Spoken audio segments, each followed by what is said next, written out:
Hey guys, tonight we travel back to a city where the air hums with poetry, merchants mutter in half a dozen languages, and the smell of sweet dates wafts down sandstone alleys that twist like cursive calligraphy. You're in 9th century Baghdad now, the jewel of the Islamic Golden Age, where knowledge was currency, and ink might as well have been blood. Just try not to touch anything, especially the scrolls. If the humidity doesn't dissolve them, the head librarian might. It's pre-dawn, and already the city stirs. A muezzin's call echoes softly from a distant minaret. The Tigris murmurs like a restless scribe, carrying whispers of the desert beyond. You tiptoe past basket vendors yawning beside mounds of fragrant garlic. Yes, even garlic made it into the script of this story, as we'll soon find out, and follow the faint glow of lanterns toward a palace you're not supposed to enter. You probably won't survive this, let's be honest. But hey, what's bedtime without a little historical trespassing? So, before you get comfortable, take a moment to like the video and subscribe, but only if you genuinely enjoy what I do here. And tell me, where are you listening from, and what time is it right now? I want to know who's walking into this book-scented dream with me. Now, dim the lights, maybe turn on a fan for that soft background hum, and let's ease into tonight's journey together. You glide silently across cool marble floors of the Abbasid Palace complex, your steps muted by the heavy air of dawn. Towering date palms sway outside in the breeze, casting sleepy shadows on silk tapestries that billow ever so slightly at their edges. No one's watching, but someone always knows you're here. It's that kind of place. Baghdad in the 9th century isn't just a capital. It's an idea, a fever dream of what a city could be if ambition, ego, and a complete lack of spatial planning collided with visionary art, coffee, and algebra. The streets overflow with chatter, trade, and clashing philosophies. And at the center of this beautiful mess is a group of Caliphs with a dangerous addiction, collecting books. Not just religious texts or law scrolls, mind you, anything. Greek geometry, Indian astronomy, Persian romances, Roman cookbooks, even treatises on bird courtship rituals. All of it. If it had ink and looked vaguely like it required brain cells, they wanted it. Al-Mansur started it, but it was really under Caliph Harun al-Rashid, yep, the same guy from 1001 Nights, that Baghdad exploded into a hotbed of intellectual and cultural obsession. Picture him, lounging in his robe that's probably worth more than your modern apartment lease, sipping mint tea, and demanding translations of obscure Greek philosophy just to see if Aristotle was still overrated. Spoiler, he was not. The thing is, this wasn't just hoarding. There was strategy here. The Abbasid Caliphs knew that power wasn't just measured in territory, it was measured in text. Whoever controlled the knowledge controlled the narrative, the innovation, and yes, the very rhythm of history. They weren't just building a city. They were crafting an empire of the mind. Which sounds super noble until you realize someone had to catalog it all by candlelight, using a filing system that involved beads, feathers, and in at least one confirmed case, color-coded cats. Historians still argue whether this particular feline filing method was satire or sincere. You pass under an archway dripping with gold leaf, stepping into a courtyard where scribes huddle under linen canopies, muttering in a mix of Arabic, Greek, and what might be extremely bad Latin. They don't notice you. They're too busy arguing about how to properly translate a sentence about camel anatomy from a Byzantine veterinary manual. Yes, that's a real thing.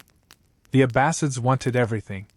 One scribe, wide-eyed with sleep deprivation and probably on his 5th espresso equivalent of the morning, is sketching a diagram of something that looks suspiciously like a flying machine. You linger. He glares. You're intruding on genius, clearly. This passion for knowledge spread outward like spilled ink. Scholars from all over, Jews, Christians, Zoroastrians, and Muslims, flocked to Baghdad not just for patronage, but because here, finally, someone was funding research like it was a military campaign. The only real requirement? You had to know stuff. Or at least pretend convincingly. This, of course, led to entire debates about who, really, understood Greek thought. Was Aristotle being misunderstood? Was Plato secretly hinting at divine revelation?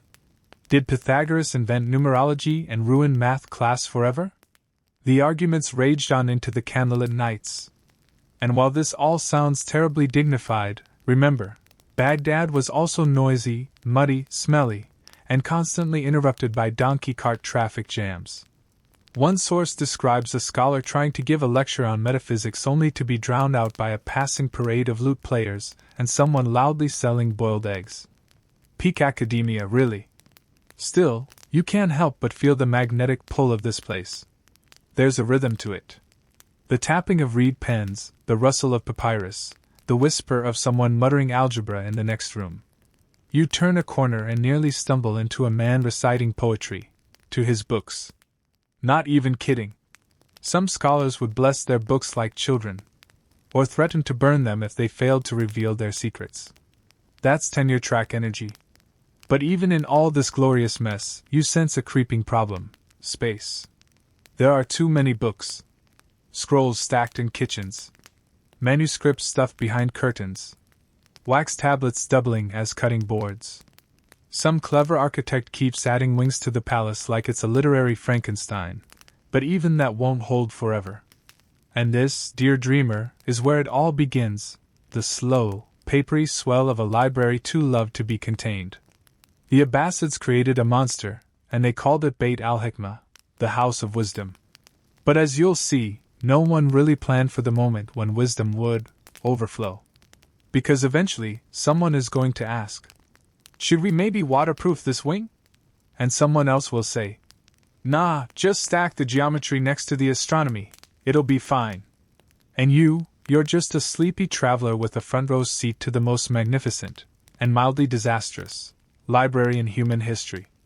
You move deeper into the maze of archways, ducking through a low wooden door that creaks dramatically, because of course it does, it's been doing that for centuries.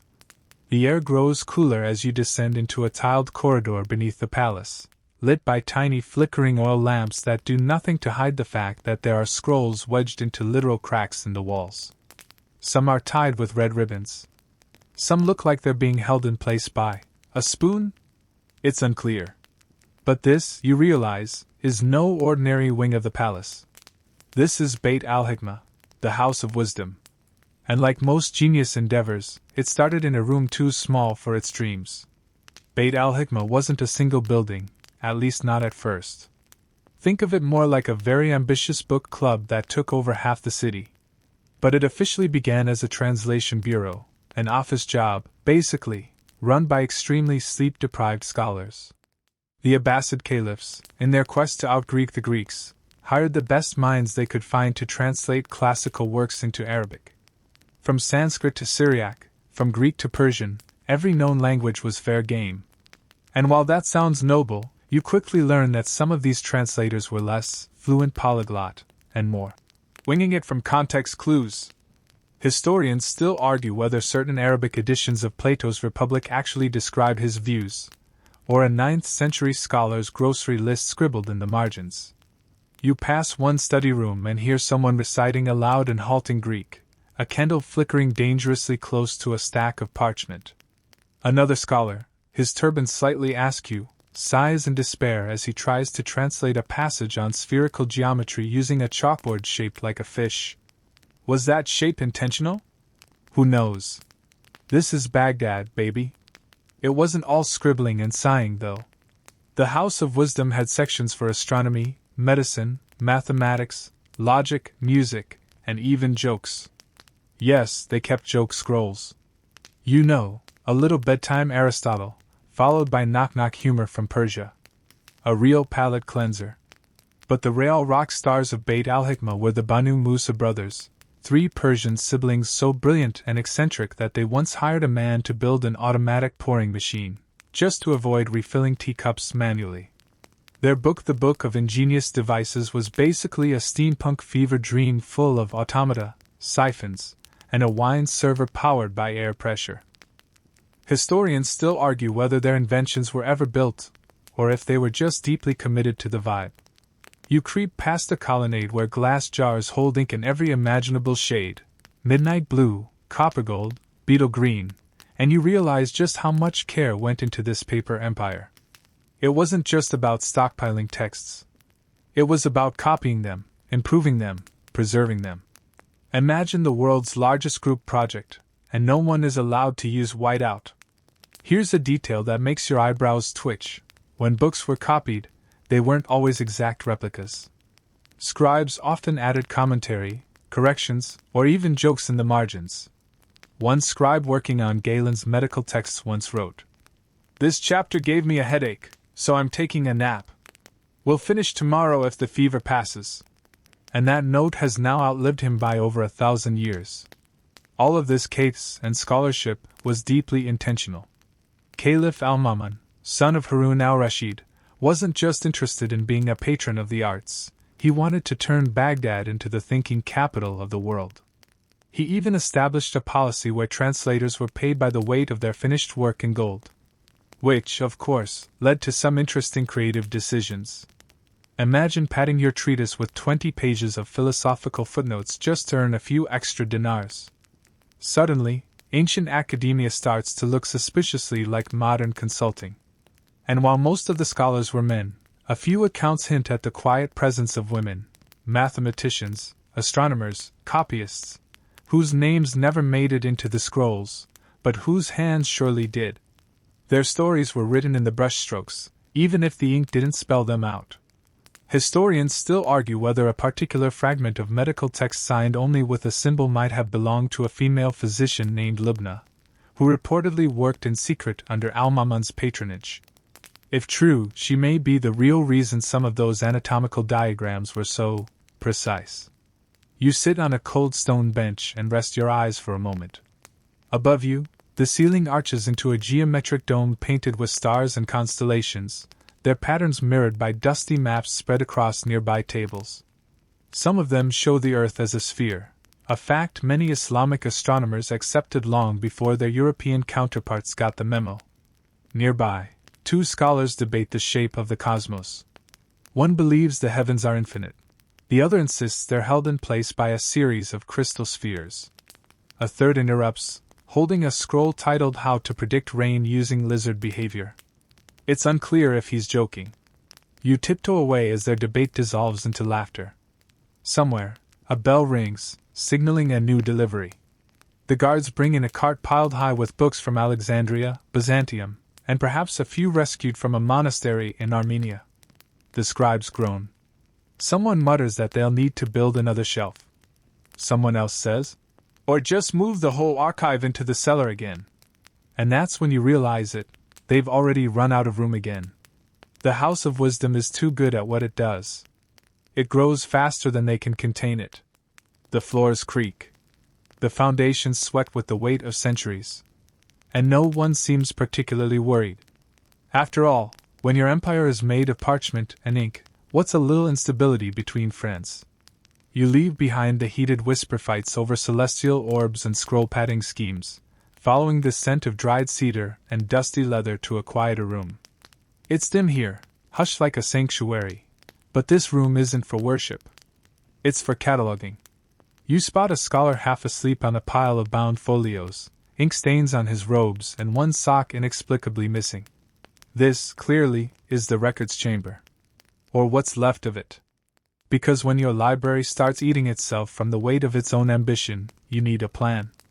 Or, at the very least, a system that doesn't involve asking Ahmed if he remembers where the Greek geometry texts went. So the Abbasids invented the ancient version of the Dewey Decimal System, minus the decimals, and the Dewey. Scrolls were categorized by topic, origin, material, and because this is the Abbasid Caliphate, vibe.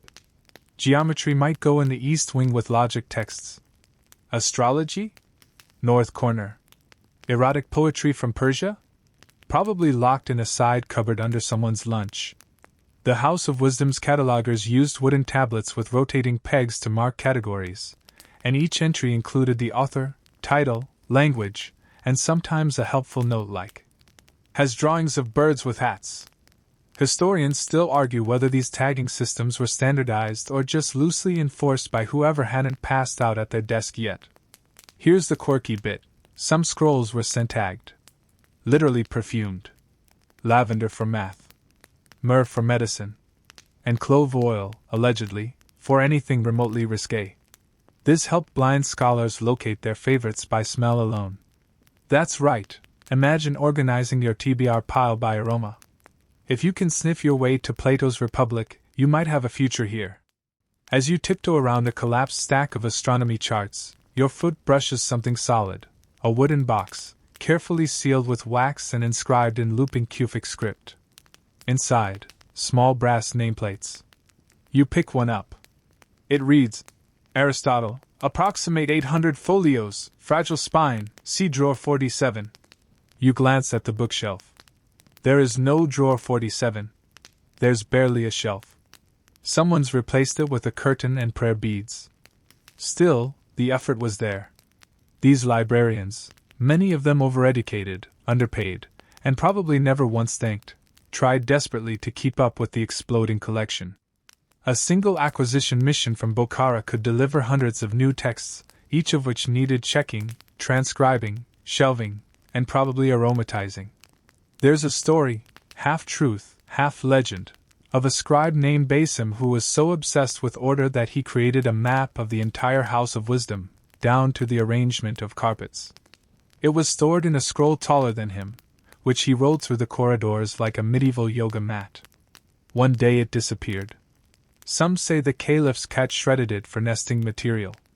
Others claim Basim rewrote it from memory, and hid the new version in a fake wall behind the biographies of failed magicians. Historians still argue whether Basim was real or just a cautionary tale for overzealous interns. You crouch near a faded mural showing the process of knowledge transmission, a teacher, gesturing wildly with a feather quill, a student, staring blankly into space, and a third figure asleep with a pigeon on his head. The Abbasids knew that preserving knowledge wasn't just about saving facts, it was about saving process. The messy, human bits of how ideas traveled, twisted, and occasionally fell off a shelf. And speaking of falling off shelves, there's this rumor. A half-whispered, librarian-only legend. They say the library became so large, so heavy with books, scrolls, and wax-sealed curiosities, that a subwing, possibly the hall of rare, confusing diagrams, sank several inches into the ground. Like physically sank. You can still see the unevenness in the tiles, just past the third archway.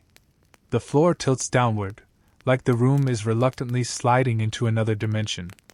Or maybe just Baghdad's surprisingly soft soil. You run your fingers along the grout and feel a dip. Could it really be true? A library so stuffed with ideas that the earth itself gave up? Historians still argue whether the collapse was metaphorical or just poor architectural foresight. Either way, it's the kind of detail you don't forget. Another scholar walks past, balancing a stack of treatises that might as well be bricks. I think the geometers are hoarding again, she mutters. Someone moved all the agricultural manuals to the roof. You don't ask why. The answer, like the manuals, is probably up there somewhere. And then there's the rumor of the shadow scrolls, texts too dangerous or confusing for general use. They were kept in a locked room, behind a curtain embroidered with celestial symbols, and only accessed with permission from the head librarian. Topics ranged from alchemy and demonology to advanced water clock engineering, which, let's be honest, is just a very niche form of danger. One scribe reportedly opened a shadow scroll on how to build a singing automaton and accidentally flooded an entire hallway with vaporized perfume. Another tried to read a treatise on dream prophecy, and claimed to be stuck in a recurring loop of arguing with Aristotle in his sleep. Historians still argue whether these scrolls ever existed, or whether they were just an elaborate excuse for losing someone's lunch recipes. By now, you're beginning to feel the rhythm of the house, how everything and everyone is just barely keeping up with the waves of information crashing through these halls. There's no done here. There's only documented, and to be reshelved. You pass another corridor, and catch a glimpse of a small reading room, where a young boy scribbles notes with a crooked reed pen, his tongue sticking out in concentration. A few feet away, a woman silently fingers the edge of a diagram showing lunar phases, eyes shining in the candlelight. This isn't just a library. It's a breathing, ink-stained organism. And somewhere beneath your feet, probably very slowly, the building shifts once again. You blink as the candle flickers, casting uneven shadows across the tiled floor, tiles that, depending on which scholar you ask, were either painstakingly imported from distant Persia or just slapped down during a supply shortage. Both sound plausible. Either way, your feet carry you forward, away from the sinking wing and toward the heart of what made the House of Wisdom legendary: translation. Imagine this, tucked into a quiet, incense-thick chamber. Translators hunch over manuscripts so delicate they're turned with feathers. Arabic flows beside Greek, beside Sanskrit, beside Syriac, and sometimes, for reasons lost to history, beside a shopping list for dates and almonds. The Abbasids didn't just read the world, they rewrote it, one borrowed sentence at a time. Hey, you've translated something before, right? Maybe your high school Spanish homework, or that IKEA manual that dared you to assemble a dresser with 3 screws and a drawing of a confused man. Now imagine translating Aristotle while your inkwell dries up and your boss wants footnotes in triplicate. That's the vibe. Caliph al-Ma'mun, that wildly curious overachiever, wanted to preserve all human knowledge. Every single drop. He funded missions to Byzantium just to acquire books.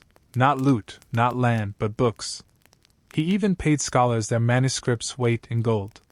Which is fun until someone hands you a philosophy tome written on lead sheets. Yes, that actually happened. Historians still argue whether it was a practical joke or an early attempt at knowledge-based weightlifting. There was a method to this multilingual madness. The translation movement, as modern scholars call it, wasn't some casual Google Translate party. This was brainy, backbreaking work. First, someone had to find the original, likely hoarded by monks, mystics, or an ant who collected scrolls like some people collect spoons. Then, a bilingual scribe, usually fluent in Syriac and Arabic, would do a rough translation. After that, another scholar refined it, adding commentaries and, occasionally, passive-aggressive notes about the original author's handwriting. One particularly spicy feud erupted between Hunayn ibn Ishaq, a top-tier translator, and other scholars who accused him of adding too much flavor. Did he clarify concepts, or did he rewrite Plato with extra seasoning? Historians still argue whether Hunayn was a genius or just the first man to invent academic fanfiction. You stop to admire a parchment pinned delicately against a wooden panel. Its margins are crowded with notes, some logical, some just drawings of cats. The center text, in flowing Arabic, is a fragment from Galen, the Greek physician. Translated 3 times over, it reads like a game of telephone with a thesaurus. And yet, it made its way into the Abbasid medical curriculum, proving that knowledge, even distorted, has its uses. Sort of like when you mishear a song lyric and still sing it proudly. Of course, not all translations were greeted with fanfare. Theologians sometimes balked at certain Greek ideas, soul stuff, metaphysical hot takes, anything that clashed with Islamic doctrine. Rather than burn books, which, for the record, the Abbasids didn't do regularly, they debated them vigorously. In cafes, mosques, and late-night scroll parties that probably ended with someone flipping a table. One wild tale involves a translator who attempted to render a Sanskrit treatise on the nature of time, only to abandon the effort halfway through and write a long poem about feeling eternally confused. It was found years later tucked behind a medical text, like an intellectual post-it note to the future. You pass a pair of students engaged in heated whispers. They're arguing about whether a translated Greek idea on atoms undermines divine unity. They're also sharing a fig pastry. You respect the multitasking. The funny thing is, the more the Abbasids translated, the more they transformed what they read. Arabic became not just a vessel for knowledge, but a crucible. New ideas emerged, blends of East and West, of reason and revelation. Sometimes what started as simple translation ended in invention. Take optics, for instance. Translating Ptolemy's ideas sparked entirely new theories of light and vision. One scholar even suggested that the eye shoots out rays like a flashlight. Historians still argue whether he meant it literally or just got carried away with metaphor. And yes, they shared mistakes too. One poor soul mistranslated the word for philosopher as being merchant. which explains why one early ethics scroll included a stern paragraph about chickpeas and morality. Scholarly oopsies, the gift that keeps on giving. But for every lost in translation moment, there were dozens of breakthroughs. Geometry, astronomy, chemistry, they all flowed into the Abbasid bloodstream, energized by this tidal wave of interpretation. By the 9th century, Baghdad wasn't just preserving ideas. It was remixing them. In the background, you hear the soft shuffle of slippers, another translator stepping out for air. He's blinking like he's just spent 12 hours squinting at ancient verbs. You nod at each other, the universal greeting of two people trapped in an endless footnote. Now you turn a corner and find a long corridor lined with tall, lean desks. Each one bears a single candle, a blank scroll, and an exhausted-looking inkwell. This is the scriptorium, the heartbeat of the translation effort. Dozens of scholars passed through here, some legends, others forgotten. They translated Euclid and Hippocrates. They annotated Indian logic texts and Persian epics. They argued over punctuation, probably to the point of tears. One inkwell bears the etched name, Salma. No records mention her. No titles, no treatises. Just a whisper on the wood grain. Maybe she was a translator. Maybe she copied manuscripts. Or maybe she just left her name to be remembered. Proof that she was here, once, bent over a candle, turning ancient words into something new. The candles flicker again. A breeze? Or the breath of the library itself? You never know with places like this. Time folds here, not like origami, too tidy, but more like laundry you meant to finish 2 weeks ago. And in the folds, history lingers. A single word, rendered anew, echoing between languages and centuries. Somewhere deeper in the halls, someone sneezes. Probably near the clove-scented scrolls. You follow the faint echo of that sneeze, not because you're particularly interested in ancient colds, but because in a place like this, even a sneeze feels historic. You drift past more scroll alcoves, some of them suspiciously empty. Maybe their contents are being copied. Or maybe someone borrowed a manuscript and just forgot to bring it back for 300 years. We've all done it. Now you're standing before a strange room with no scrolls at all. Just strange, circular models, interlocking brass rings, and a ceiling painted with faded constellations. Welcome to the astronomy wing, a space so precise that it almost feels smug. If the scribes were sleepy dreamers, these guys were the caffeine-fueled overachievers of their time. Caliph al-Ma'mun, yes him again, loved stars. Obsessed, really? Under his rule, the Abbasid court wasn't content with inherited knowledge. They wanted the sky's secrets straight from the source. They built observatories, real ones, with instruments like the armillary sphere and astrolabes that looked like very elaborate fidget spinners. You trace your finger along one. Brass, cool to the touch, engraved with angles that still make modern engineers wince. Here's the mainstream historical bit. Around 827 C, Al-Ma'mun established the famed Baghdad Observatory. It was an ambitious, state-funded celestial project, where scholars measured planetary movements, tracked eclipses, and reworked Ptolemaic models. Their findings refined geographic calculations, laying groundwork for better maps, and much later, satellite orbits. You know, those things that help you find the nearest taco truck at 2 a.m. But for all their data-driven precision, the astronomers also had some unconventional ideas. One astronomer insisted the moon was made of crystal. Another claimed Mars smelled faintly of cinnamon, though that might have just been the street food wafting in from outside. Historians still argue whether some of these descriptions were symbolic, or just the result of intense stargazing mixed with fermented camel's milk. And then there's the story of Fatima al-Fihri. Not exactly an astronomer, but a key figure nonetheless. She founded the University of Al-Qarawiyyin in Morocco. Though far from Baghdad, her work echoed the Abbasid values, knowledge, structure, libraries that didn't skimp on shelving. Her institution predated European universities by centuries. Makes your alma mater look like a pop-up tent. You move toward a mural, barely visible under candle soot. It's a depiction of the zodiac, the kind that made both astrologers and astronomers giddy. The Abbasids didn't draw hard lines between science and superstition, not yet. Reading the stars could mean predicting planetary motion and scheduling your wedding, or a revolution, or, more realistically, when to plant your beets. But it wasn't just the heavens they charted. These celestial data hounds had a thing for Earth, too. The Caliph commissioned surveys of longitude and latitude. One expedition supposedly marched from Tanmur to the Red Sea just to measure a degree of the Earth's curvature. With ropes. In sandals. Over sand dunes. You probably wouldn't survive this. The results? An impressively close calculation of the Earth's circumference. Off by less than a few hundred miles.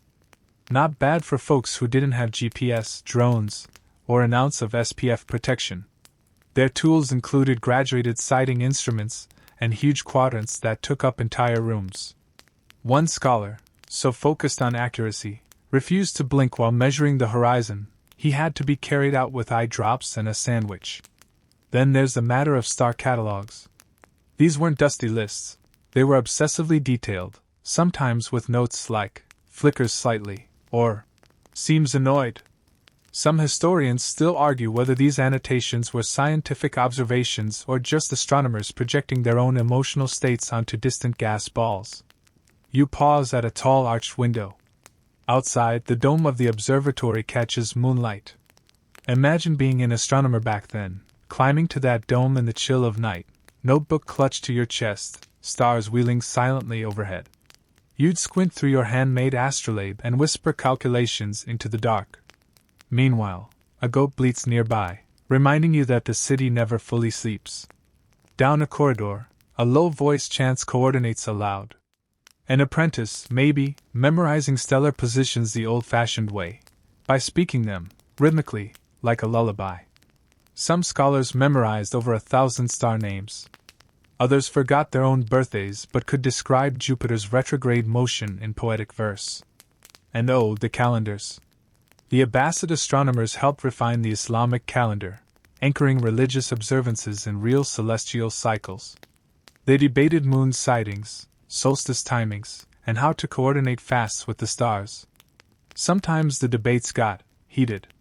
There's a legendary tale about two scholars arguing over the spring equinox so intensely they both fainted from dehydration. One recovered with pomegranate juice. The other demanded figs and an apology. Of course, not everything survived. Some data was lost, some distorted in later copies. One scribe, it said, spilled ink on an entire set of coordinates for Sirius. Rather than admit it, he replaced them with numbers he made up. The forgery wasn't discovered for 300 years, and by then, people were naming babies after stars that didn't exist. Still, their impact lingers. Modern astronomy owes more than a few nods to Baghdad's candlelit observatories. Their methods shaped everything from sundials to satellite clocks.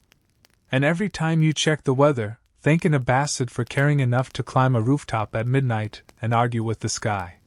You reach another door, this one half open, revealing a quieter room with no brass rings or planetary models. Just books. Hundreds of them, stacked and scattered on topics you can't even pronounce. A thick scroll lies open, its final line underlined. The stars whisper only to those who listen without arrogance. Wise words, you think, stepping inside. The air in this room is somehow dustier, quieter, thicker with the scent of parchment and lamp oil. Your fingers brush across a shelf labeled in tidy cufic script. Categories, perhaps. Natural sciences, geometry, logic, and something vaguely labeled curiosities. That's where your hand hovers. Because obviously, these aren't the kind of books people read for bedtime. These are the books people wrote when they couldn't sleep. Treatises on the density of glass, on the secret life of ants, on how long it would take for a tortoise to climb a minaret in a rainstorm. The authors? Some of the greatest minds of the Abbasid Golden Age, and also a few guys with too much ink and no editors. It all started with translation, of course. That enormous task of dragging the classical world into Arabic. You picture teams of scholars hunched around a manuscript written in Greek, whispering, debating, scribbling alternate words in the margins like a medieval group chat. One of the most famous translators? Hunayn ibn Ishaq, a Nestorian Christian who translated over 100 works, including Hippocrates and Galen, and was rumored to have perfect recall. Legend has it he once memorized an entire scroll just to return it later without copying fees. Your brain sighs in envy. The House of Wisdom didn't just preserve Greek texts, they criticized them, built on them, rewrote them with flair. One philosopher rewrote Aristotle's Poetics and added an appendix comparing rhetorical flourishes to falafel recipes. Okay, that part might be apocryphal, but still, this was no dusty archive. It was intellectual jazz. Here's your mainstream historical fact. The Abbasids collected, translated, and disseminated thousands of works from Greek, Syriac, Persian, and Sanskrit. This effort not only preserved knowledge that might have been lost to time but also created entirely new sciences, algebra for one. Yes, you can thank medieval Baghdad for your high school math anxiety. And the fringe tidbit? There's a widely circulated story that one translator refused to render Aristotle's Politics into Arabic, not because it was difficult, but because he believed it would incite sedition. Instead, he lost the manuscript in a river. Historians still argue whether he drowned it out of moral principle or sheer laziness. There's also the version where he traded it for a goose. You make your way to the next shelf, marked Al-Kindi. He's known as the philosopher of the Arabs. And he wrote on just about everything: music theory, optics, cryptography. Some say he was the first to describe the relationship between pitch and frequency, long before earbuds or dubstep. He also believed that music could heal emotional wounds, a theory that survives in today's breakup playlists. His cryptographic works? Equally legendary. Al-Kindi used frequency analysis to decode ciphers, laying the foundation for modern cryptography. Which means he may have been the medieval world's first hacker. Picture it, a robed figure hunched over parchment, breaking codes between sips of fig wine and muttering, "Not today, Caliph!" A soft scraping sound distracts you. You turn to see a stack of papers sliding slowly off a lectern, as if nudged by a breeze that doesn't exist. They fall in slow motion, pages flapping like lazy wings. One lands at your feet. It's written in Persian, beautiful lines curling like incense smoke. You can't read it, but you feel it's about something gentle. Maybe dream interpretation. Maybe cloud taxonomy. As you stoop to pick it up, a thought hits you. How did they organize all this? There are no barcodes, no digital archives. Just ink, memory, and sheer stubbornness. The Caliphs hired scribes not just to copy books but to index them, by subject, by author, sometimes by what the scroll smelled like. Okay, probably not that last one. But the systems were fragile. One mislabeled tag, and a medical manual ended up in the poetry section, or vice versa. Some say that's exactly what happened with the Caliph's personal scroll of medical remedies. A misplaced work on heart disease was later discovered alongside romantic poetry, leading to a few very confused physicians, and one deeply emotional apothecary. There's even a tale of a librarian who tried to color-code the whole archive using dyed silk ribbons. The result? Beautiful, yes. Functional? Not so much. Red meant philosophy, unless it faded to pink, which then meant botany. You imagine the frustrated assistant trying to explain this logic while holding a bundle of orangish poetry scrolls and weeping. You reach a doorway with cracked mosaic tiles beneath your feet, spelling out a proverb in Arabic. The ink of a scholar is more sacred than the blood of a martyr. You step lightly over it, because you're not here to bleed, you're here to browse. Inside is the Curiosities section. Yes, that one. And it does not disappoint. There's a scroll on human shadow lengths throughout the seasons, complete with hand-drawn diagrams of a man looking increasingly squinted. Another text muses on whether cats can see jinn. A third ponders the ethics of teaching parrots to recite poetry. Among the oddities is a thick manuscript labeled simply, "On the Weight of Knowledge." No one knows who wrote it.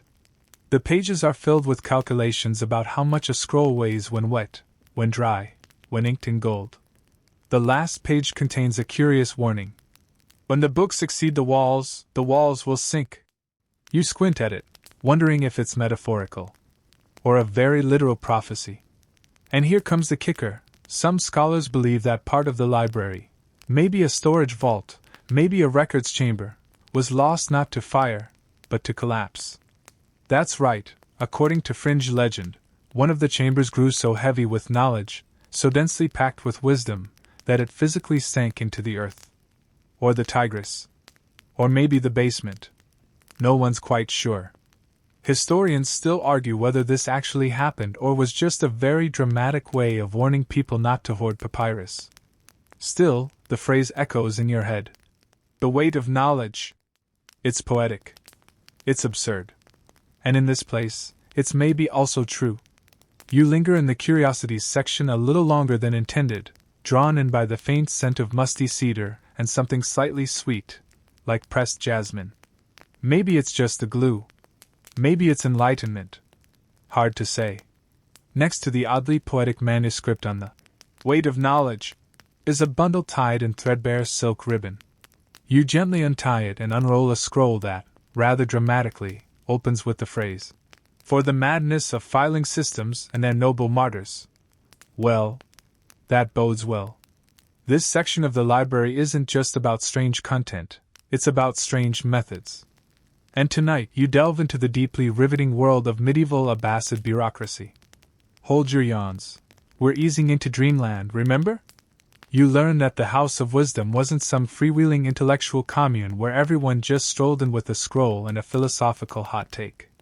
No, sir. It was a finely tuned bureaucratic engine, with scribes, registrars, clerks, copyists, ink stirrers, scroll repairers, and one unfortunate person whose job may have been chasing down books borrowed and never returned. A medieval collections agent, if you will. Here's your mainstream historical fact.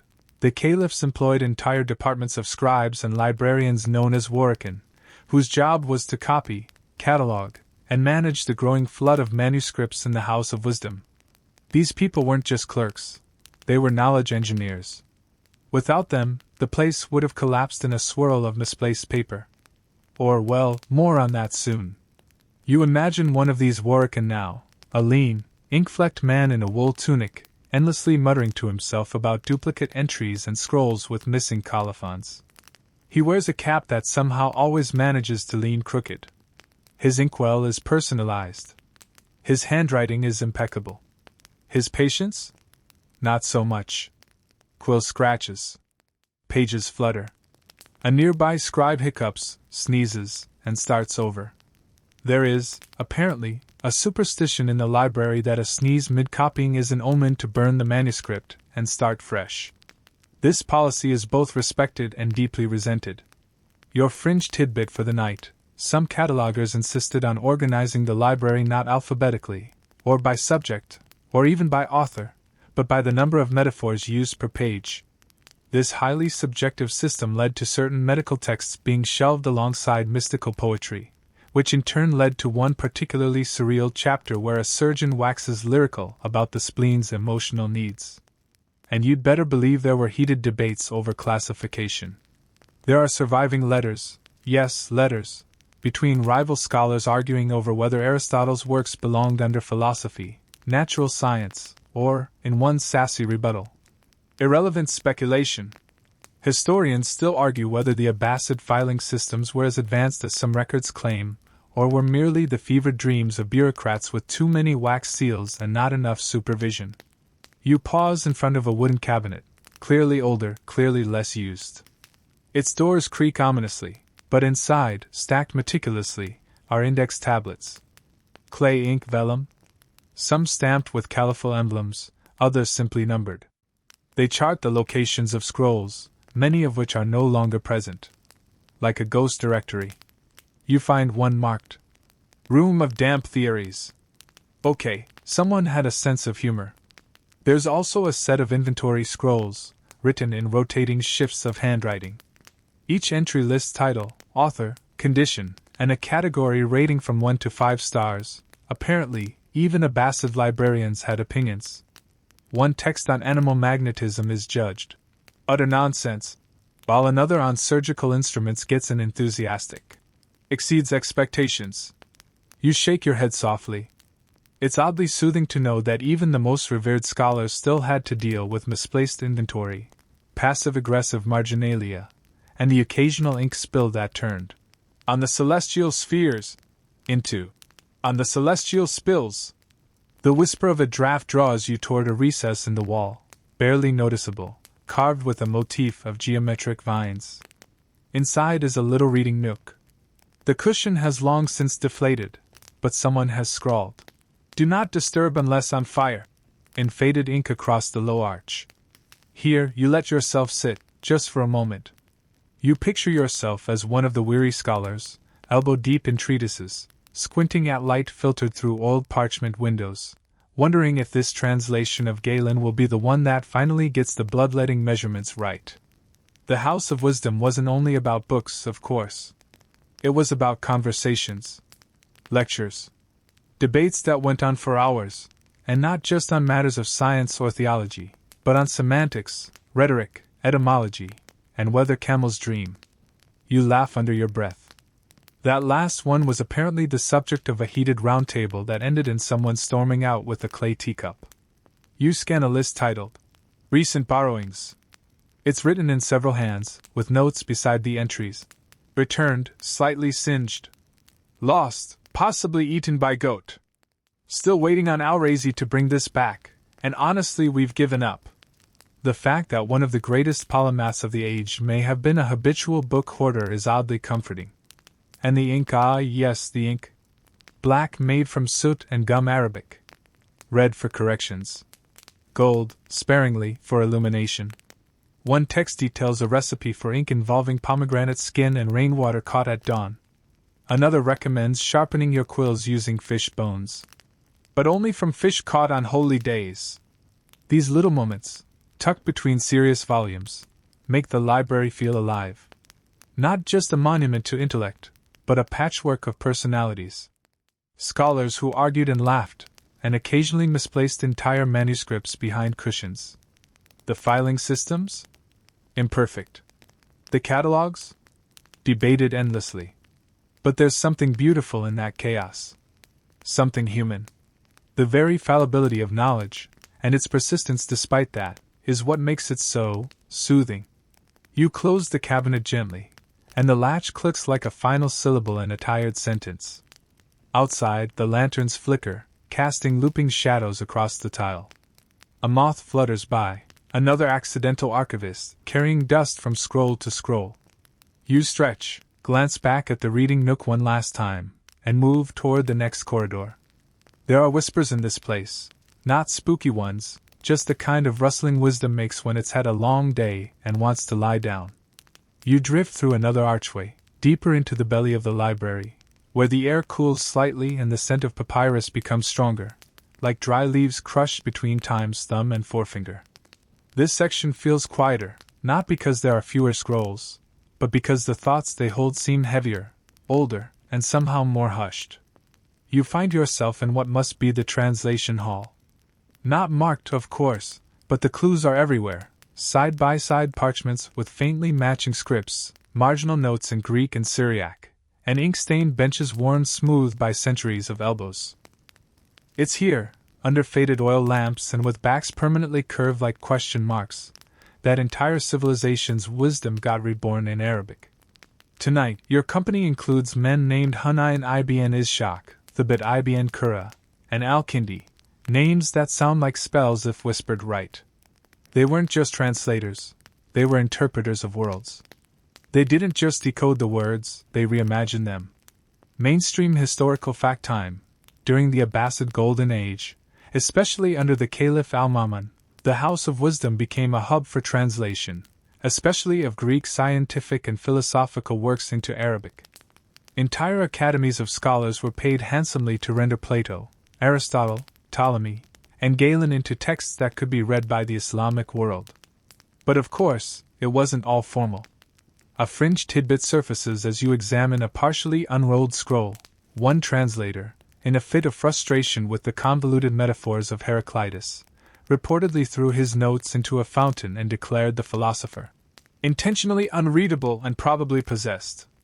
The jury's still out on whether that counts as constructive criticism.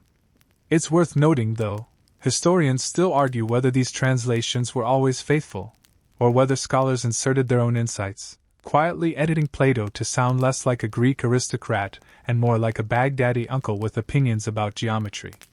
You glide your hand across a codex cover that's been reinforced with leather bands. Underneath is a translation of a Greek medical treatise. The Arabic script curves elegantly, but the translator has added marginal warnings, tiny notes like, "not proven," and "makes no sense." You chuckle softly. Even in the 9th century, footnotes were passive-aggressive. Another scroll catches your attention. This one bears multiple seals and a title that reads, "On the Shape of the World," by Ptolemy, with amendments. The amendments, as it turns out, are longer than the original.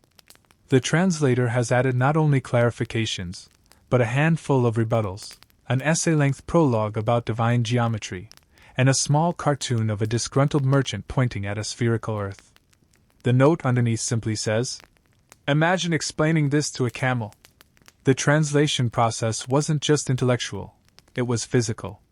Translators sat for hours in cross-legged concentration, trading manuscripts between them like ancient tech support. One would read aloud in Greek or Syriac, another would dictate the Arabic version, and a third might copy the final product by hand, muttering about verb tense the whole time. As you round a corner, you spot a wall with paint flaking off in graceful curls. Beneath the top layer, an earlier inscription peeks through, a palimpsest. Not just in books, but on the walls themselves, the library recycled ideas, erased old concepts to make room for new ones. Sometimes imperfectly. Sometimes intentionally. In the quiet hum of this room, you can almost hear the arguments. Is Aristotle's unmoved mover compatible with Islamic theology? Can Galen's theories on four humors explain why your uncle still insists on drinking vinegar for headaches? Is zero really a number, or just an elaborate existential prank? You sit at a desk with a carved drawer. Inside is a single glass bead, used perhaps to weigh down a page or mark a line. There's also a strip of parchment with calligraphy so beautiful it looks like it's exhaling. It simply says, "All knowledge is translation." And it hits you. This wasn't just about decoding language. It was about reframing truth.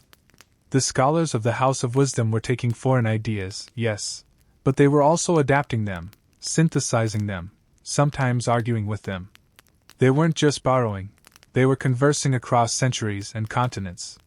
You pass a row of shelves labeled with metal tags, worn and barely legible. On bones. On machines. On dreams. On what the eye cannot see. That last one is shelved strangely high, as if to discourage casual browsing. Naturally, it piques your curiosity. Inside, a collection of scrolls that discuss optics and the limitations of perception. One of them, Alhazen's Theories on Vision, mentions that seeing is not a passive act, but a kind of thinking. You lean back slightly. So even back then, people realized your eyes were gaslighting you. There's an unsettling comfort in that. A little further down, you find a pile of drafts. These are translators' notes, half-sentences in mixed languages, arrows, diagrams, and one particularly distressed sketch of a cat holding a compass. The caption reads, "Not relevant to the theorem, but compelling." The translators of the Abbasid era weren't just intermediaries. They were creators, philosophers, editors, critics, and apparently cat enthusiasts. Their legacy laid the groundwork for everything from Renaissance thought to algebra homework, and their little quirks survived right along with the logic. In the next alcove, a fire-warmed reading desk glows with the memory of 1,000 night study sessions. You imagine a translator here, eyes bleary, fingers stained, murmuring a Greek line under their breath while their scribe waits, quill poised like a hawk. The candle gutters. The translation shifts. Meaning evolves. A fly buzzes. The scholar swats it absently. Adds a footnote about pestilence. Moves on. You sigh, letting the candlelight brush your eyelids. This was a place of movement, of turning foreign winds into familiar breezes. And though the great library itself is gone, the words it carried still travel through modern pages, textbooks, diagrams, screen animations, even bedtime history podcasts. You rise, feeling the floor creak ever so slightly under your steps. Ahead, the library opens again. New rooms, new memories, new misfiled dreams waiting to be found. The corridor ahead dips slightly, the stone beneath your feet settling into a coolness that suggests this part of the library was rarely touched by direct sunlight. The scent changes here, less of ink and parchment, more of damp earth and age-old clay. A quiet hush seems to stretch from the walls themselves, as if this portion of the House of Wisdom once bore witness to secrets too dense for daylight. You're heading into the archives now, or what remains of them. The shelves grow taller, narrower, and more anxious somehow. Dust lies like snow, undisturbed for centuries. These aren't the tidy aisles of the translation rooms. These are the wild shelves, the disorganized attic of a civilization's brain. Mainstream historical fact incoming. The House of Wisdom didn't only collect the polished translations and celebrated scrolls of the ancient world, it also hoarded original documents, unfinished thoughts, experimental treatises, and the occasional diary of a scholar who perhaps overestimated their own importance. The Abbasid Caliphs encouraged this chaos. They believed all knowledge, even speculative nonsense, had potential value. Which is how you end up staring at a document titled, An Investigation into the Musical Properties of Shadows. Quirky side note. Someone once wrote an entire dissertation on whether the moon's reflection on water could be harnessed as a form of visual therapy. It was promptly shelved next to notes on irrigation. Categorization wasn't always the library's strong suit. Historians still argue whether the library's organization system, if it could be called that, was deliberate genius or glorious mess. Some records suggest they used a sophisticated cataloging system, possibly involving color-coded scroll bands and spatial placement by topic. Others think they just stacked things wherever they fit and relied on memory, interns, and maybe divine intervention. You reach a crooked shelf marked with a dangling copper plate, works on weight, gravity, and floating things. Sounds promising. Nestled between treatises on balance and ship design, you find a curious scroll. The parchment is brittle, but still legible. It's a study, no author listed, on the weight of knowledge. Literally. The writer seems obsessed with the idea that information, when written down, has mass. That a single scroll, filled with enough wisdom, could outweigh gold. And that idea, whimsical as it sounds, might not be metaphor. One rumor, the kind whispered by later visitors and never officially confirmed, is that parts of the House of Wisdom grew so heavy with books, so densely packed with knowledge and materials, that floorboards collapsed. Some say sections of the building had to be reinforced with cedar beams imported from Lebanon. Others claim entire lower rooms were eventually sealed off when walls buckled under the intellectual weight above. The most dramatic legend? That the library was quite literally too full of ideas for its own good. One tale describes a chamber built below the main archive, designed to hold overflow texts. But the load became so immense, stone, paper, thought, that the entire vault began to sink. No earthquake, no flood. Just slow intellectual gravity. You're not sure how much of that is bedtime exaggeration, but the next room you enter does appear slightly tilted. The floor leans. The scroll racks angle oddly. A staircase in the far corner disappears into a lower level where the air smells faintly of salt and something metal. You probably shouldn't go down there. You're already in deep. Still, curiosity wins. You descend a few steps, and the moisture increases. This lower vault, likely one of the sealed rooms, is half empty now, but signs of former overflow remain.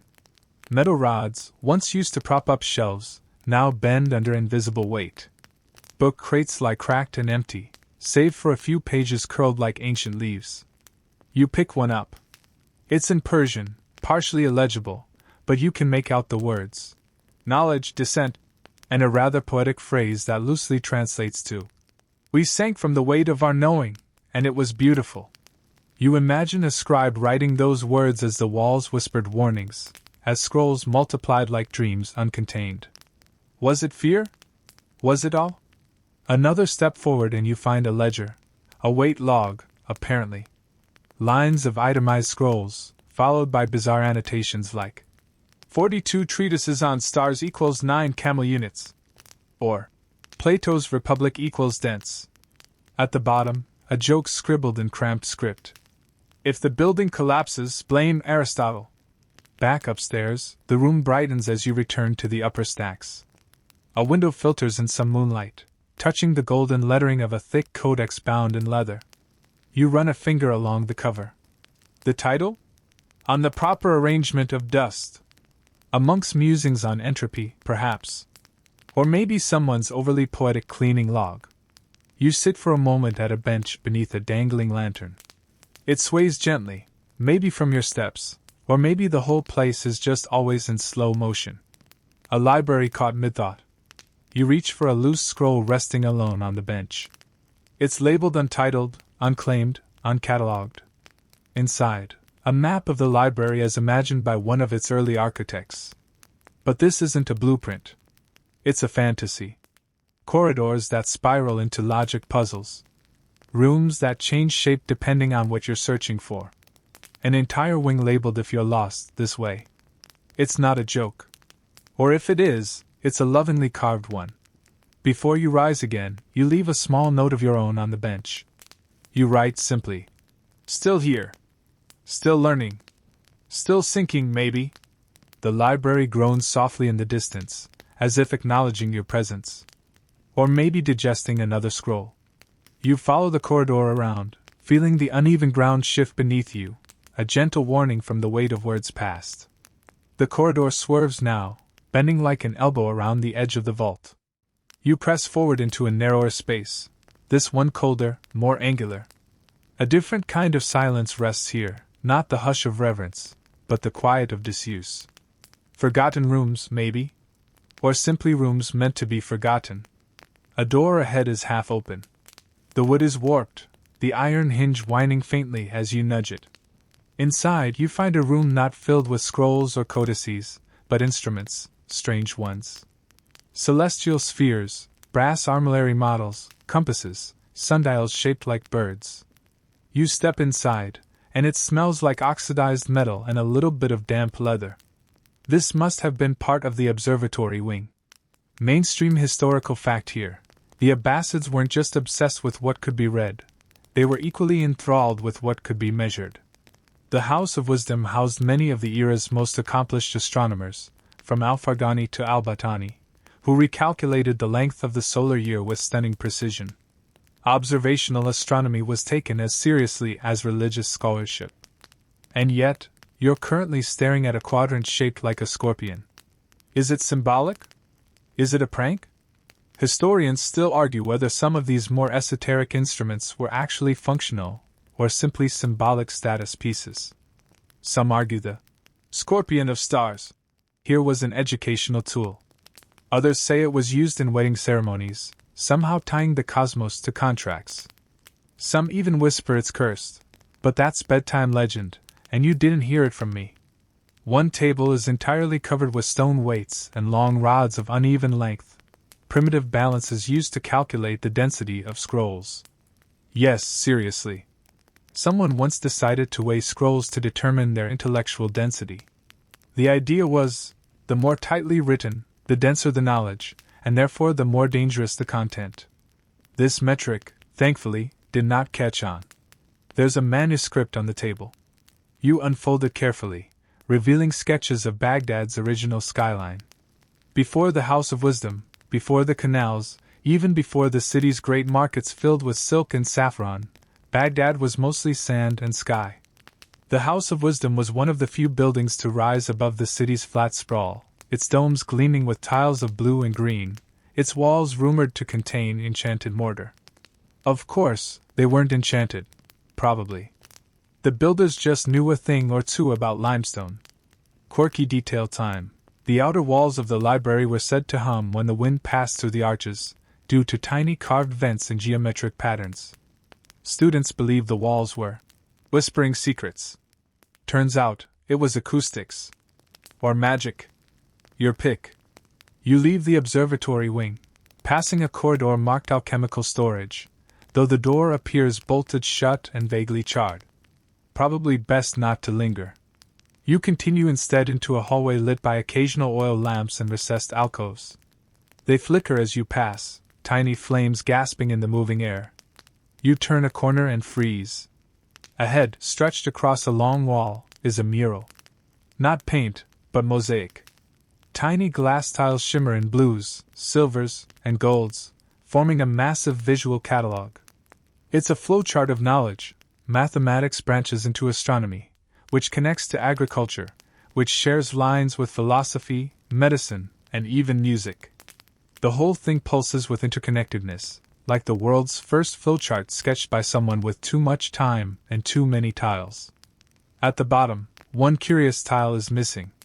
A blank spot in an otherwise perfect web. Someone's written in tiny ink across the plaster. Lost manuscript. Language unknown. Possibly Turkish. Possibly gibberish. You walk on. Now you're in the philosophical wing. Instantly the air feels heavier, more introspective. It smells like old sandalwood and candle wax. The scrolls here are wrapped more tightly, often sealed with wax stamps that have long since crumbled. You imagine the voices inside, Aristotle, Plato, Plotinus, all debating furiously in languages no longer spoken quite the same way. A debate lingers in the space, literally. One scroll you open begins mid-argument and ends mid-insult, as if the writer got tired or died before finishing their point. Historians still argue whether this was a scribal mistake or intentional dramatic effect. Here, you find records of scholars who famously disagreed on everything. Some believed logic was the path to divine truth, others saw logic as a trap. One philosopher apparently banned chairs from his lectures, claiming sitting dulled the mind. His students stood for 6-hour monologues. Dedication or masochism? Tucked beneath a shelf is a forgotten diagram of a perfect library machine. It features rotating stacks, hydraulic scroll lifts, and a room labeled Emotional Recovery Zone. Tragically, none of it was ever built. You lean against a pillar now, absorbing the room's stillness. Your eyes rest on a shelf labeled Speculations. The volumes are thinner here. Notes from thinkers who dared wander a bit too far. One scroll is titled, "Do Stars Have Opinions?" Another, "Ethics for Jinn." You smile. A little madness, after all, is part of the thinking process. The floor beneath you creaks gently, like it's remembering all the footsteps before yours. Students, scholars, poets, scientists, readers. You're in good company. The corridor beyond the philosophical wing bends inward, narrowing like the pages of a half-closed book. As you shuffle deeper, the floors transition from polished stone to creaky wood, clearly older. Dust hangs like fog here, silvery and slow, disturbed only by your breath. The lighting thins. One torch in a distant sconce sputters with that forlorn optimism only fire knows. A weathered sign hangs on rusted hooks above the next door.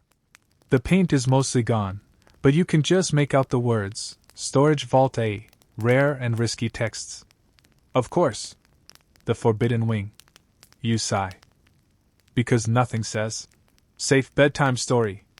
Like crossing into an ancient archive where scholars feared the books more than the building catching fire. You ease the door open, and it makes a low, groaning protest. Inside, the air changes again. Not stale, more like compressed. Like the walls have been holding their breath for centuries. You step into the vault, and the smell hits you. A strange mix of sandalwood, dust, and, is that garlic? Yep. That same musty note you picked up earlier in the actor's story. Guess garlic really does make a historic cameo more often than expected. Mainstream historical fact: the Abbasid Caliphate did maintain restricted sections in their libraries, where volatile or, philosophically dangerous, manuscripts were kept separate. These were sometimes texts translated from Zoroastrian, Hermetic, or even Indian sources, works that either confused, contradicted, or threatened orthodox interpretation. They weren't banned per se, just strongly discouraged. You know, in the same way your doctor discourages eating nothing but pudding for a month. You trace your fingers along a set of locked chests, each bearing a different symbol: a falcon, a crescent, a spiral. Inside? Probably a collection of poems that drove one librarian to burn his shoes. Or at least that's the rumor. Some of the scrolls here are wrapped in dyed silk, not parchment. Protective? Symbolic? Historians still argue whether this colorful wrapping indicated a higher sacred status or simply helped librarians remember which scrolls gave them headaches. Some argue the purple ones contained prophecy. Others say they were early fantasy novels mislabeled as philosophical treatises. You kind of hope it's both. You pick up one with a worn wooden spindle. The script inside is impossibly dense, coiled like a snake shedding its skin. Every margin is filled with annotations from different hands centuries apart. Some comment on grammar. Others add counter-arguments. And one note just says, lies, in enormous ink caps, complete with a very unimpressed frowny face. Quirky detail. A few of the more volatile books were rumored to be booby-trapped. Not in a cartoonish, exploding ink way, but with curses, complex puns, or riddles that, if misunderstood, supposedly drove scholars into intellectual spirals. One particularly infamous book simply repeated the same line on every page. Look again. Hundreds of pages of look again. No one has confirmed whether the book had any other content, or if it was just really passive-aggressive. You tuck the scroll back into place and move toward a small alcove tucked into the corner of the vault. It's oddly cozy. Padded seating, a low table, even a stack of cushions that haven't entirely collapsed into dust. Scholars, it seems, occasionally needed to read sitting down. Finally, the walls here are covered in geometric diagrams. Circles inside triangles, triangles inside squares, and one particularly elaborate sketch that looks like a sheep holding a sextant. You're not sure what branch of knowledge that represents. Possibly meteorology. Possibly culinary astrology. Forecast, slight chance of stew. A plaque nearby reads experimentation records. You pull open a drawer. Inside are tiny, rolled slips of parchment, like fortune cookies without the snacks. You unroll one. It says, "Ink is memory, silence is authority." You unroll another. Test failed. Also burned eyebrows. Do not replicate. You pause. One more. Librarian number 43 insists bees can read emotion. Consider relocation of apiary. That one explains a lot, actually. You rest here for a moment. The cushions creak like they're surprised to be used again. Your back sighs audibly, relieved. From here, you can see the layered architecture of the vault. Rows upon rows of cramped niches, floor to ceiling, each one housing a piece of some forgotten scholar's sleepless night. This room, this vault, isn't just about knowledge. It's about edge cases. The borderline ideas. The fringe thoughts that never made it into mainstream curricula but hovered at the margins like ghosts at a feast. You get the feeling this place was never meant for the general scholar. It was a space for the obsessed. The insomniacs. The ones who asked one too many questions. There's a cracked mirror on the far wall. Odd, you think? A mirror in a book vault? You approach, expecting it to reflect the worn shelves behind you. But instead, the mirror shows another room entirely, round, candlelit, filled with low murmuring voices. You blink. The image fades. Just dust and your own reflection now. Historians still argue whether certain rooms of the House of Wisdom were built with illusions, or merely constructed with such precise symmetry and geometry that visitors perceived odd tricks of space and sound. Either way, you decide to keep blinking more slowly now. You pass one last shelf labeled Imagined Inventions. These scrolls describe machines that never existed. Time-measuring sand drums. Flying harnesses made of goat bladders. A sleep amplifier that looks suspiciously like a hammock made of string and very persuasive philosophy. A scroll at the end simply reads, "A library so vast it collapses into itself." You pause. Almost every hallway, chamber, and alcove you've passed has sagged slightly under the weight of what's stored there. Even the air carries it. Not just the scent of paper and age, but burden. This place was never designed to be light. It was made for gravity. For permanence. And maybe, just maybe, too much permanence pulls you down. The floor under your feet tilts ever so slightly, and you find yourself adjusting your stance as if the earth itself has begun to list lazily to one side. You press your palm against the cool stone wall for balance, and for a moment, it feels like the entire building is breathing, slowly exhaling the weight of centuries through cracks in the mortar. You shuffle onward, and the vault transitions yet again. This new hallway is narrower, the ceiling lower. The books here aren't shelved, they're boxed, stacked in uniform bundles like forgotten gifts from another time. Each box is labeled in looping Arabic script, some with added notes in Greek, Syriac, or Persian. And right there, wedged between two crates marked astronomical tables, possibly incorrect and botanical cures for things that probably don't exist, sits a scroll simply titled, Logistics. Mainstream historical fact: the Abbasids were not just great patrons of philosophy and the sciences. They were also ruthless bureaucrats. The House of Wisdom wasn't just a playground for poets, it was an administrative marvel. Book acquisition, translation commissions, inventory tracking, payroll for scribes, meal rosters, cleaning schedules for the inkwells, yes, even that. This wasn't Hogwarts. This was library Hogwarts with tax forms and a suggestion box no one dared open. You crouched beside a crate labeled Storage Flow Models, Basement Draft. It's a scrawled mess of arrows, charts, and what looks like a particularly nervous drawing of a donkey. Apparently, some early drafts of the library's layout included livestock pathways.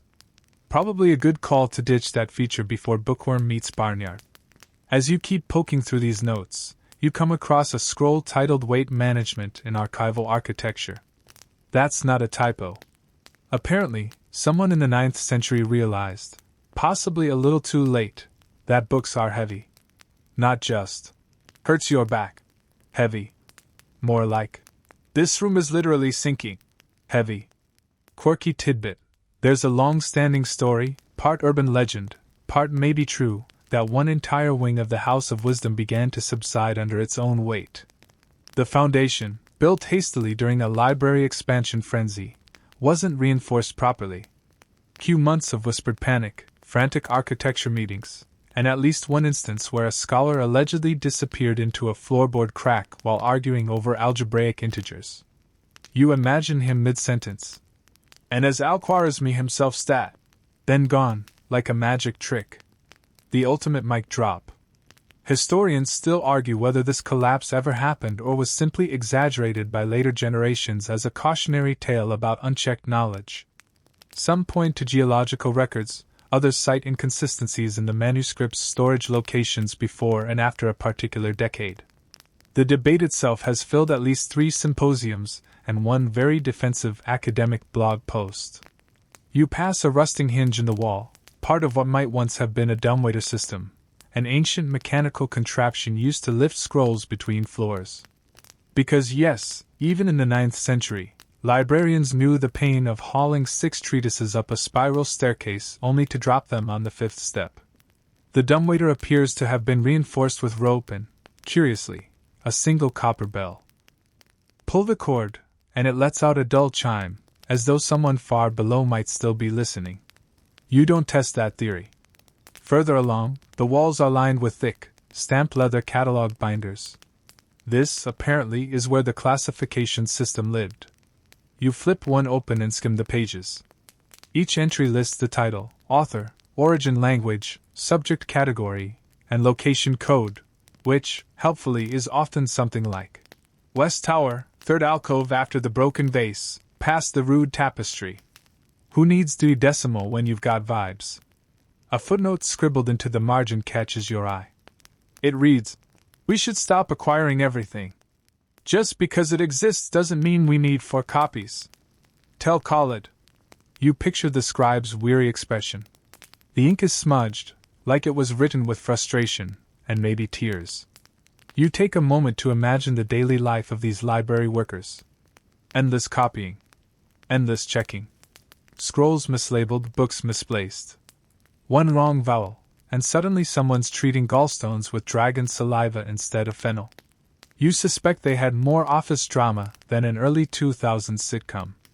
Overhead a creak. Then a low moan. Not ghostly, just structural. But it still makes your heart thump once, loudly, like it's knocking on your ribs to say, maybe don't stand here too long.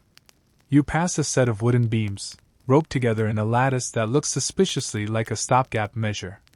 Someone tried to shore up this hallway. Whether that was 1,000 years ago or last week, you can't tell. Either way, it's charming. And slightly terrifying. You find a final logbook titled Crisis Notes. Page 1. Do not store lead-bound volumes on the same shelf. It warped again. Page 2. Mice discovered in the poetry bins. Potential infestation of metaphor. Page 3. Ceiling no longer flat.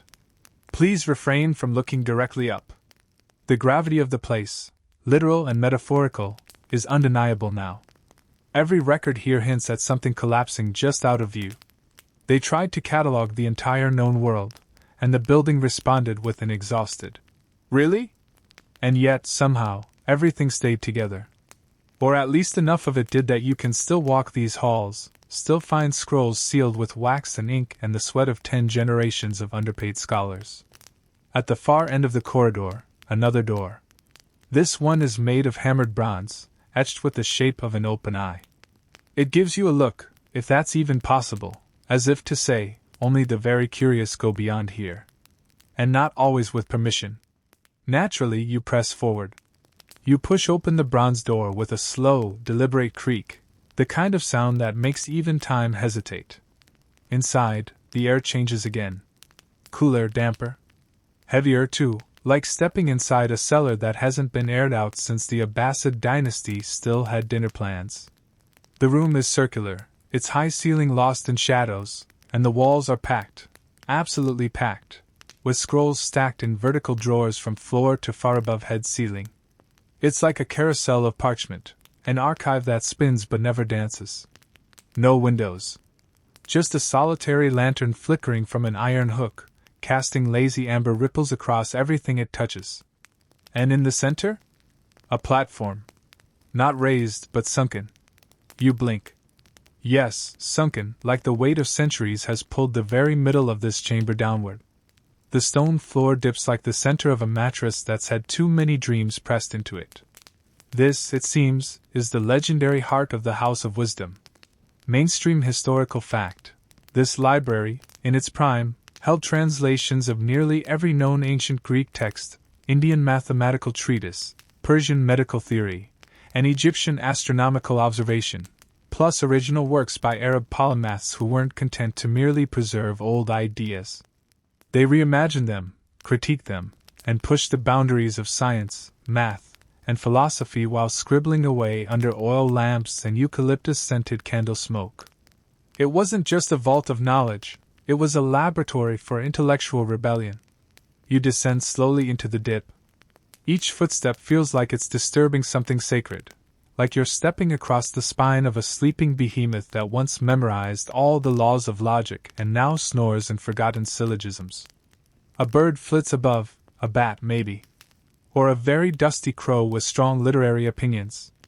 You stop before a chest-high pedestal in the sunken center, atop which sits a set of 6 ornate wooden cylinders. Each one carved in Cufic script, each bearing a label. Cosmos, number, soul, form, substance. And, curiously, stuff we're still figuring out. You reach for the last one. Naturally. Inside is a scroll unlike the others. Loose, its parchment thinner and ink slightly faded. You unfurl it carefully, half expecting a puff of dust and a disgruntled ghost librarian to appear. But instead it's a list. A partial inventory. Total estimated scrolls transcribed to date, 412,796. Then another line. Percentage catalogued correctly, possibly 67%, depending on who you ask. And finally, estimated weight of holdings, more than a herd of camels. Possibly several. Difficult to measure. Structural engineers no longer return our pigeons. Quirky tidbit, at the height of the House of Wisdom's ambition, scholars believed that the library's expansion might one day encompass the entire known world's knowledge. That was the literal goal. To own knowledge. Not just preserve it. Not borrow it. Own it. like an intellectual dragon hoarding ideas instead of gold. There's even a rumor, highly suspect but adorable, that one Caliph had a plan to copy the entire contents of the library onto a fleet of silk scrolls and float them on the Tigris as a gift of enlightenment to the river gods. This plan, mercifully, was intercepted by a slightly more practical vizier who pointed out that silk and water rarely get along. Historians still argue whether this circular chamber actually existed in the original design or whether it's a later addition, built to house only the rarest, most philosophically volatile texts, the kind of documents that question the origin of the universe, or suggest that time is a loop and you're stuck in someone else's déjà vu. Some scholars claim it's an invention of early 13th century poets trying to romanticize the past. Others point to vague architectural sketches that may or may not be maps of this very room, or just fancy diagrams for a very complicated soup ladle. You reach one of the high drawers and tug. It sticks at first, then glides out with a sigh, revealing a scroll on storage techniques. A scroll about where to put other scrolls. You marvel at the recursion. This one talks about the infamous room that sank. Turns out, it was real. Not a full collapse, but a slow settling. The scrolls stored there were so numerous, and the shelving units so poorly distributed, that the foundation buckled. The solution? A rearrangement schedule based on weight and volume, not topic. So for a while, that meant books on astronomy were stored next to laundry rosters and soup recipes. Imagine trying to decode Saturn's rings with cumin in your nose. This also led to some very creative misreadings. One scholar reportedly discovered a new planetary model by confusing a spice chart with an orbital ellipse.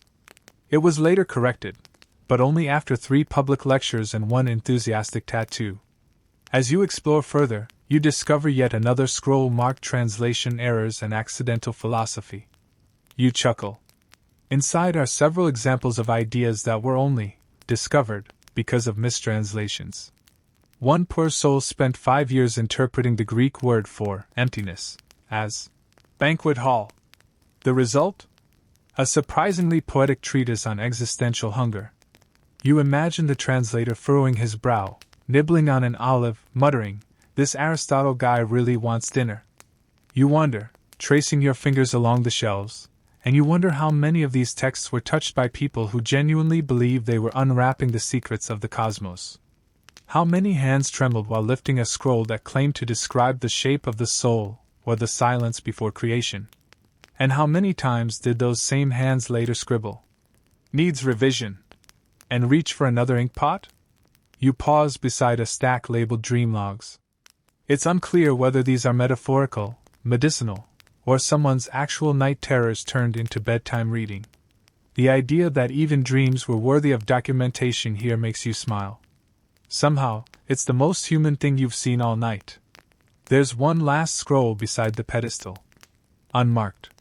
You open it and find a single phrase. All knowledge is a story we tell the darkness. And in the silence that follows, you believe it. You leave the sunken archive chamber with slow, reverent steps, like you've just tiptoed across the ribcage of some ancient beast of wisdom. The door creaks closed behind you, a sleepy exhale of iron and memory. Back in the hallway, your torch flickers against the marble walls, casting long shadows shaped like alphabet soup. You follow a narrow stairwell spiraling downward. Yes, downward again. Because of course the next chapter of this sleepy descent involves stairs that somehow feel like they were built to make your knees question their life choices. Each step is worn into a gentle curve, the stones smoothed by centuries of sandals, boots, bare feet, and probably the occasional overconfident cat. At the bottom, you arrive at what can only be described as the scroll equivalent of a maintenance closet. But instead of mops and buckets, there are slanted desks, bent quills, and scrolls stacked haphazardly into what might generously be called piles. This is the underbelly of the House of Wisdom, the copyist wing. Welcome to the most gloriously tedious operation in all of medieval scholarship. Mainstream historical fact: the House of Wisdom wasn't just a warehouse for books. It was a factory. Hundreds of copyists worked tirelessly to transcribe, duplicate, translate, and comment on texts from around the world.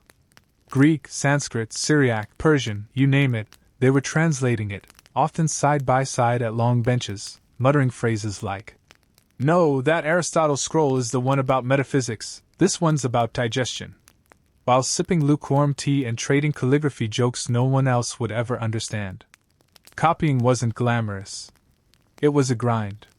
But it was also the only way knowledge could multiply in a world without printing presses, cloud backups, or even the ability to control +C or inky mistakes. These copyists were human printers with personality disorders and terrible posture. You kneel beside a desk, where a scroll still lies open. The script is crisp, angular, early Cufic, confident and minimal. The footnotes in the margin, however, are decidedly snarkier. "Translator clearly never saw a camel," one scribbled. Another simply reads, next to a passage about whether the earth floats on water like a raft made of polite metaphors. You smile. Even ancient copyists had opinions. Quirky tidbit: some scribes developed elaborate systems to stay awake and alert during long transcribing sessions. This included chewing on raw cardamom, tucking cold coins beneath their robes, allegedly to jolt their spines into alertness, and, according to one source, pricking their own feet lightly with a stylus every 50 lines. Not exactly OSHA approved, but hey, productivity has always been a little masochistic. There's even a legendary figure, name lost to history, who was known for copying texts in complete silence while balancing a clay bowl of water on his head. The bowl wasn't the point. The point was not spilling it. If he spilled, he'd stop and recopy the last page. Yes, the man gamified transcription centuries before your favorite productivity app. Monks wish they had that kind of flair. Historians still argue whether some of these extreme discipline techniques were real or just folklore shared among scribes to humble brag about their dedication. "Oh, you only do candlelight fasting while copying Avicenna? That's cute. I do it upside down with bees." You poke around more desks. The variety of handwriting is fascinating, some rigid and rectangular, others flowing and organic like vines. There's one scroll that clearly started strong, with bold, precise strokes. But then, halfway through, the writing wavers, shrinks, and leans wildly to the left. You can almost hear the scribe grumbling, his ink drying out, his dinner long cold. One line reads, "By Allah, may the next translator correct this madness." You move into an adjoining chamber where things get even more logistical. Storage crates, reed baskets, rolled papyri labeled with tied bits of string. This, apparently, is where they tried being the key word, to organize all this information. Imagine a medieval version of a library database, but powered entirely by human memory, rope tags, and the shared grudges of cranky clerks. There's a scratched wooden board on the wall, a kind of task list. Some of the entries include: complete Ibn Rushd annotations on Aristotle. Stop mixing him with the physician Aristotle, please. Inventory scrolls damaged by rain in room G. Find out who mislabeled the dream collection as botany. Again.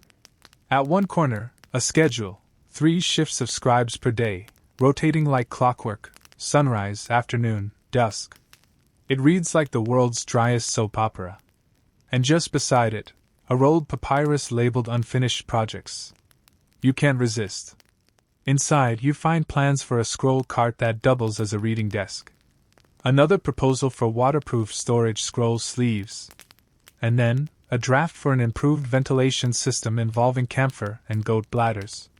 That one might need more testing. You pause to rest on a bench by the far wall. It creaks. Possibly protests. And your gaze drifts up to a mural painted across the stone. Inked silhouettes of men and women seated cross-legged with scrolls, styluses, and soft half-smiles. It's not a grand scene. It's quiet, contemplative. No lightning bolts of inspiration, just steady minds at work. And you start to realize, this is the real legacy of the House of Wisdom. Not the famous names, not even the luminous inventions. It's the grind. The painstaking, sometimes absurd, frequently uncomfortable work of preserving what someone else thought might be important. The scratch of stylus on parchment. The crick in your back after 13 hours. The note that says, "Finish line 600, hand now useless. It's not glamorous, but it's glorious. And as you sit, maybe you start to hear it, the whisper of pen on papyrus, of voices murmuring translations in the candlelight, of scribes betting on how many cups of tea it'll take to get through Plato. The sounds of 1,000 invisible labors humming together. Knowledge didn't just survive. It was copied. Carefully, sleepily, stubbornly copied. By people with terrible handwriting and great patience. And in that moment, you feel grateful for every one of them. You rise slowly from the creaking bench, the echo of centuries-old papyrus rustling still tickling your ears. With a quiet stretch, the kind that even time itself doesn't seem to mind, you shuffle into what must be the final chamber in this ever-deepening vault of knowledge. The walls are curved, warm-toned, and covered not with books, but with strange diagrams, constellations, compasses, architectural schematics. Even a recipe for ink written in half Greek, half muttering. Here, the Abbasid Caliphs stashed their most unusual projects, the things that didn't fit in neat categories or scroll cubbies. The weird ideas. The maybe this will work someday folders. Welcome to the Department of Intellectual Odds and Ends. In the center stands a giant brass armillary sphere, its rings worn with use. It's half buried in sand now, as if the earth tried to reclaim it and got tired halfway through. You run your hand along its curve. Dust swirls and settles like sleepy glitter. Mainstream historical fact: the House of Wisdom wasn't just about copying old things. It was about dreaming up new things. They pioneered algebra, developed astronomical tables that guided sailors, sketched out mechanical devices that would give Da Vinci serious imposter syndrome, centuries before he was even born. The Caliphs funded thinkers to experiment without immediate results, to let curiosity guide them. Radical, especially for a time when failing at an idea could also mean failing at staying employed, or worse, staying alive. Your eyes land on a parchment pinned like a reluctant butterfly to the wall. It outlines a plan to build a universal measuring device. The top is titled in flowery calligraphy, Al-Zarawi's adjustable something. The rest is notes and scribbles, as if the inventor gave up mid-design because someone interrupted him with lunch. Quirky tidbit: there's a persistent rumor, largely dismissed, but still whispered, that one Abbasid inventor once proposed a self-replicating scroll. The idea was to enchant paper with crushed magnetic stone and scented oil so it could recreate its contents if soaked in water and exposed to moonlight. Sounds wild, but you'd probably fund that Kickstarter, wouldn't you? Historians still argue whether the entire oddities division was an official part of the House of Wisdom, or just the consequence of brilliant minds refusing to categorize their chaos. Was it a think tank or a collection of overworked introverts with grant money and too much coffee? The debates rage in journals to this day. In a far alcove, you spot what looks like a throne.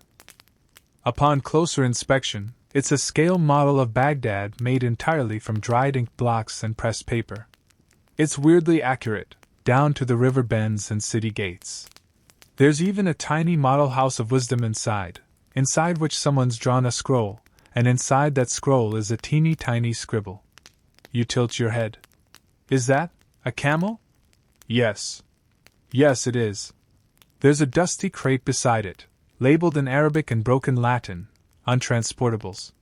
Inside are fragments of clay tablets, torn pages, and what may or may not be a taxidermied bird with a monocle. Okay, maybe the last part is just damage plus imagination, but still. The air grows cooler as you walk deeper.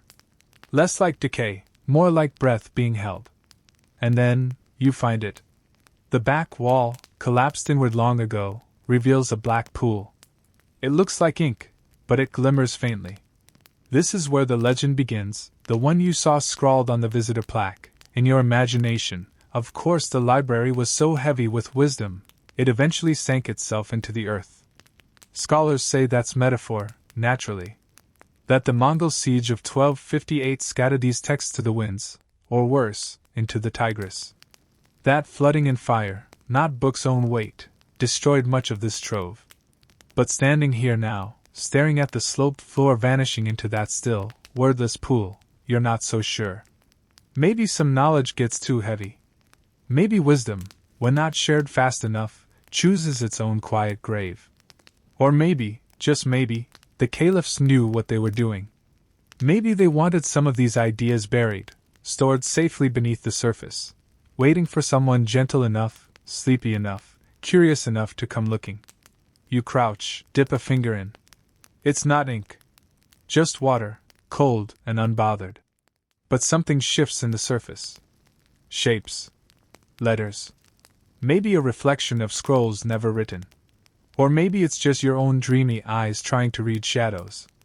In the final corner of the chamber, half submerged in silt, is a stone slab.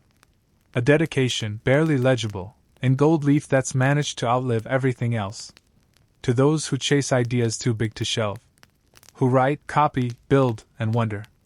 Let the flood carry nothing but our dust. The words, we trust, will surface again. You sit there for a long while, listening to the pool's soft lapping, like a library breathing in its sleep. And then, because the House of Wisdom wouldn't want you to leave empty-handed, you spot one last scroll. Tucked behind a pillar, wrapped in faded silk. You don't open it. You don't need to. Just knowing it's there is enough. You rise, stretch, and begin the long ascent back. But let's slow down together first. As you step gently away from that final chamber, the air begins to soften, like warm parchment resting in your hands. Your footsteps slow. The stone beneath your feet no longer echoes. They simply hush beneath your weight. Walls become less distinct, not because they've vanished, but because your attention has gently, naturally begun to wander. The torches burn lower now, as if the library itself understands that the workday is over. Somewhere above, the stars of Baghdad's sky are flickering gently behind the veil of time. You close your eyes. Let the memory of ancient scribes curl around your thoughts like the edges of an old scroll. Let the scent of ink and papyrus become distant, comforting, like a book you know you'll finish, just not tonight. Let the mysteries of scholars and shadowy alcoves ease into silence. You don't need to solve them. You just need to let them settle like quiet sediment at the bottom of that slow, still pool. There are no footsteps now. No deadlines. Just the steady, warm knowledge that curiosity has always mattered. That dreaming things, strange, impossible things, has always been worth the effort. And now you too have copied something. A night's worth of gentle thoughts. A story stored quietly in your breath. So exhale. And rest.